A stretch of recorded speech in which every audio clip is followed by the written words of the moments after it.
TF2, considered by many to be the best first-person shooter game ever created. It had a wide variety of characters, each with differing roles and abilities, with weapon changes to change each character's core mechanics and playstyles. All of this meant players were endlessly entertained. A Steam leak even revealed TF2 was so huge the player base exceeded that of CSGO, PUBG, Skyrim, GTA 5, and that's just to name a few. The heyday of TF2 saw not only a thriving competitive scene, but a variety of quality content creators keeping the community alive. I even made some TF2 content myself back in the day. So what happened? How did this great, thriving game end up so low down on the Twitch leaderboard? Why does no one play TF2 anymore? Here's the story of Team Fortress 2.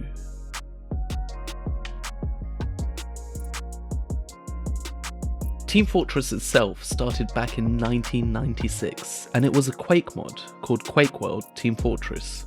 It was a huge success in the Quake community, with almost half of all Quake servers running this mod. Naturally, the developers started their own game studio, which they called Team Fortress Software. They were approached by Valve, who were developing Half-Life at the time, and together they started development on Valve's Team Fortress. This game looked nothing like what TF2 later became. It was a much more realistic and, let's be honest, generic looking first-person shooter game, but it did have some quirky and quite cool features, like drivable tanks. It also had classes in the game, which later became the roles we know and love today. But it wasn't a straightforward road to TF2. The game was delayed, benched, and deprioritized multiple times. Team Fortress Classic and later The Brotherhood of Arms were standalone games and intermediates between 1996 and the release of TF2.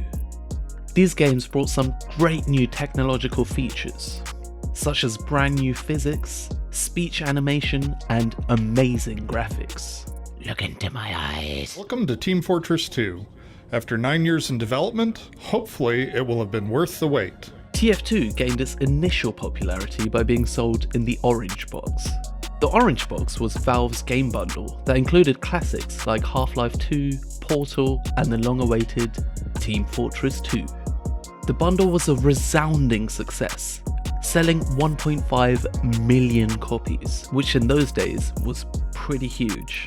This was the start of something beautiful.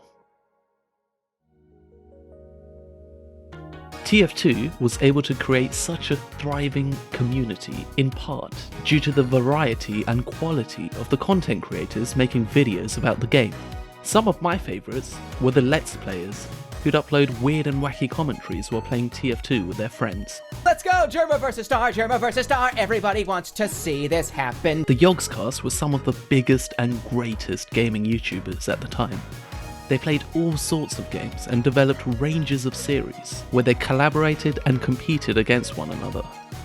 By far my favourites were their annual TF2 competitions, where they got together with people who actually knew how to play the game. Sorry, Simon. I think Will is in spectator mode. Quick, just press the advantage. Oh, you guys are in trouble. Go. This wasn't exactly a professional competition, but it was a lot of fun. It was some of the best TF2 content out there.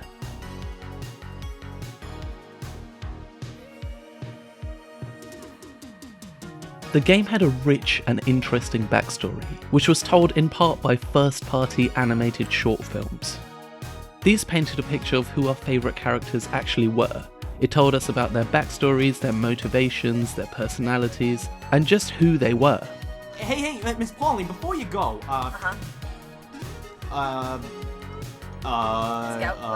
Say something. you're probably real busy this weekend, right? Funny you should mention that. Looks like I will be burying bodies all weekend.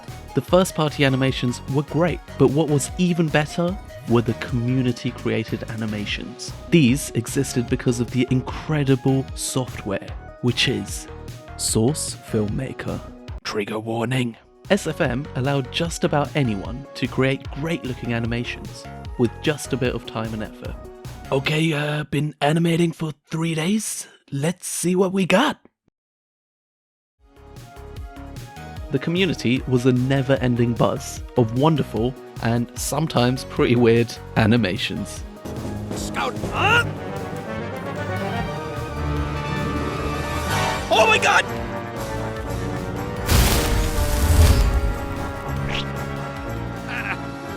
Thanks. The video content around the game was great, but what really kept people playing the game were the mods. TF2 was maybe the most modded game of all time. But Naz, what about Skyrim? TF2 had every kind of mod you could imagine. There were the types of mods that help players play the game. These trained real skills like rocket jumping, hitting headshots, and things like that.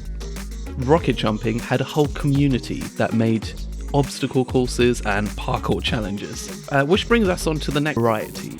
Meant that there was something for everyone. And there were always new ways to enjoy this great game.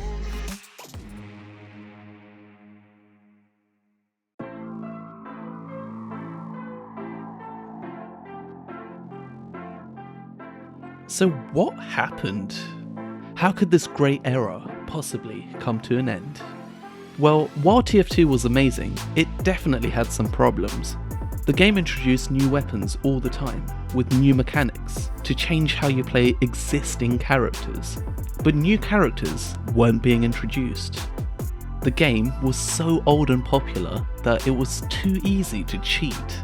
Cheaters were everywhere. Maybe it was just because I hung out on dodgy servers, but it was hard to go a full day of playing TF2 without encountering at least one person using an aimbot or a wall hack.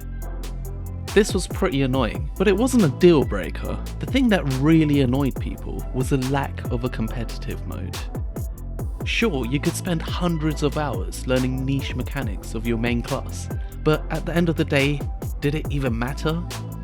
There was no way to show people your achievements in-game, and therefore a lot of people just didn't see the point.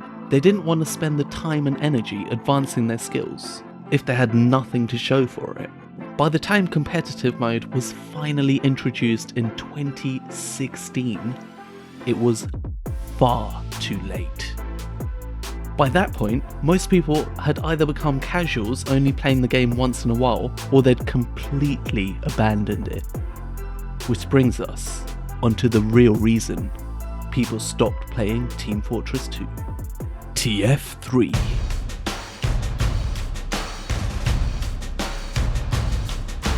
When Overwatch was first announced, I thought it was an obvious copy of Team Fortress 2. It had the team-based and the class-based aspects of a MOBA, all mixed in with a first-person shooter game, and that looked very familiar. Even some of the classes, if you look back today, are ripped straight out of Team Fortress 2.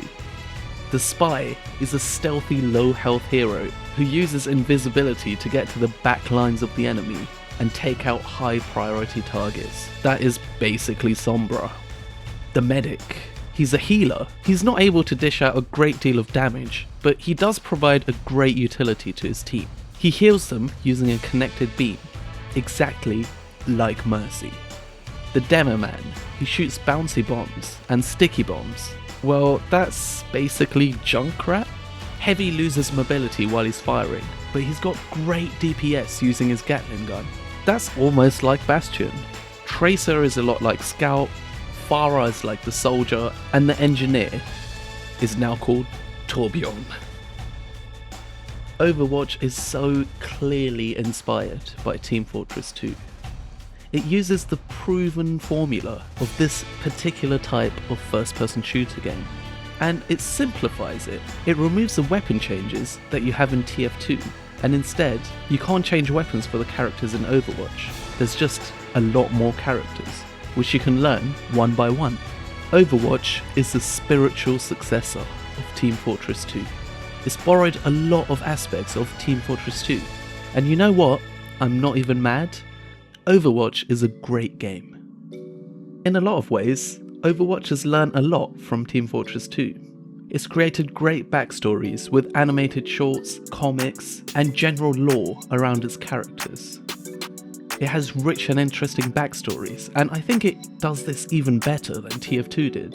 In the competitive scene, there's the Overwatch League, which provides outstanding quality Overwatch play, which rivals that of professional, traditional sports broadcasts. Almost every single Team Fortress 2 player moved on to playing Overwatch, and they never looked back. I tried playing TF2 again recently, but to be honest, without the community that made the game so great, it really isn't the same. What do you think? Do you still play TF2? Leave your Steam name in the comments if you do. I have a ton of TF2 items which I have no use for, so I'll probably do a giveaway if you comment early enough. I know a lot of you started watching this channel because of my TF2 content, but honestly, those days are over. Not many people play TF2 anymore. I mainly play Overwatch now, but is Overwatch dying too? Let me know if you'd like to see this documentary style video on Overwatch next. Other than that, I've been Naz, you've been great, and I'll see you next time.